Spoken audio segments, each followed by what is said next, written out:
भारत में गणतांत्रिक व्यवस्था बुद्ध काल में प्रारंभ हो गई थी। इसमें वंश परंपरागत राजा नहीं होते थे। राज व्यवस्था जनसभाओं के प्रति उत्तरदायी होती थी।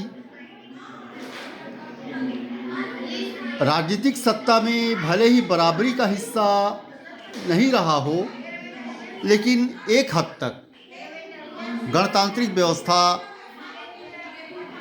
विद्यमान थी। इसके अलावा इसमें गणतंत्र और राजतंत्र में अनेक भिन्नताएं भी थी। जैसे राजतंत्र में प्रजा से राजस्व पाने का दावेदार राजा होता था, जबकि गणतंत्र में जो गोत्र का अधिपति, जो जिस गोत्र के अधिपति गणतांत्रिक व्यवस्था के शासन व्यवस्था के प्रमुख होते थे, वे सभी राजस्व पाने के अधिकारी होते थे। जैसे लिच्छवी गणराज्य में 7707 राजाओं का वर्णन मिलता है और हर एक राजा का अपना अलग कोषागार, अपना अलग प्रशासन तंत्र होता था।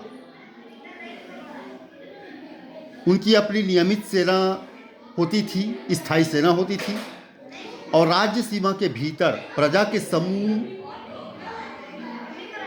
के ऊपर वे शासन करते थे। उनके जन कल्याण के लिए वे उत्तरदायी होते थे।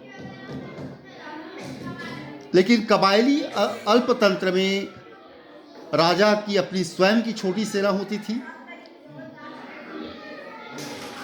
राजतंत्र में ब्राह्मणों का प्रभाव था, परंतु आरंभिक गणराज्यों में ब्राह्मणों के प्रभाव का उल्लेख नहीं मिलता है। ये कुछ मूलभूत अंतर हैं राजतंत्र में और गणतांत्रिक व्यवस्था में। इसके अलावा गणतंत्र और राजतंत्र के बीच मुख्य अंतर यह था कि गणतंत्र का संचालन अल्पतांत्रिक सभाएं करती थी, न कि कोई एक व्यक्ति, और राजतंत्र में यह काम किसी भी प्रकार के राज व्यवस्था के संचालन का काम केवल एक ही व्यक्ति करता था। ये बहुत ही प्रमुख अंतर है। गणतंत्र की परंपरा मौर्य काल से कमजोर होने लगी।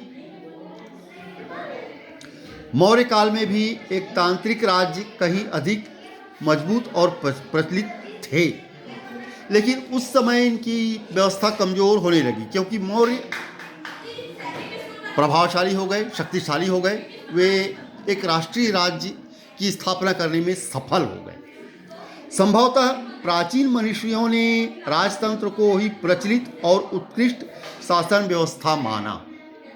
यह भी एक कारण हो सकता है। उनके लिए राज्य, शासन और राजपद सभी एक ही, वे इनमें कोई अंतर नहीं किया करते। चूंकि बुद्ध के युग में राज्य सुप्रतिष्ठित हो चुका था, विद्वान लोग सोचने लगे कि इसका उद्भव किस प्रकार हुआ होगा। एक प्राचीनतम बौद्ध पाली ग्रंथ दीर्घ निकाय में बताया गया है कि पुरातन काल में मनुष्य सुख से रहते थे। धीरे धीरे वे धनवान होते गए और घर बनाकर अपनी स्त्रियों के साथ रहने लगे। तब से धन और स्त्री को लेकर आपस में झगड़े होने लगे।